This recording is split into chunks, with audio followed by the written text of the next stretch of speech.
Un problema cardiaco, secondo gli esiti dell'autopsia eseguita oggi dall'anatomopatologo Alberto Furlanetto, ha stroncato sabato nel parcheggio del bocciodromo di Villorba la 91enne Irma Dall'Acqua, colta da malore circa un'ora dopo la somministrazione della seconda dose di Pfizer, mentre in auto attendeva che si vaccinasse anche la figlia. Emerso il quadro che, come dicevamo, che non c'è nessuna associazione tra la vaccinazione e purtroppo quello che è successo alla signora. Un altro malore che ha richiesto il ricovero in ospedale ha colpito ieri al Vax Point di Godega un 57enne. Purtroppo, vista anche la stagione, può capitare se ha un po' il sole, se le persone stanno tanto in piedi, se le persone stanno appunto all'esterno sotto il sole, possono succedere degli episodi lipotimici, quindi calo di pressione, eccetera, e sensazioni quindi di malessere.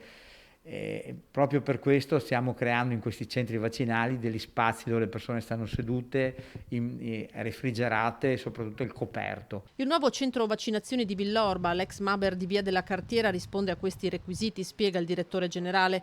Con oggi chiuderanno l'attività di somministrazione il bocciodromo, l'ex dogana a Treviso e il centro sportivo di Lughignano. Tutto da domani si concentrerà nella struttura messa a disposizione da Bruno Zago, che voci ipotizzano poter rientrare giovedì nella visita in Veneto del commissario all'emergenza, il generale Francesco Figliuolo.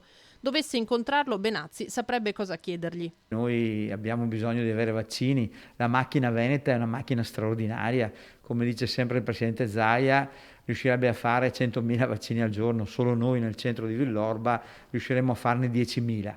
Quindi è chiaro che tutto è condizionato al numero di vaccini. La progressiva immunizzazione della popolazione insieme a misure e dispositivi di protezione sta dando risultati importanti. R conti sta abbassando, ci siamo a 0,59, quindi continua a calare, i tamponi, la positività ai tamponi continua a calare.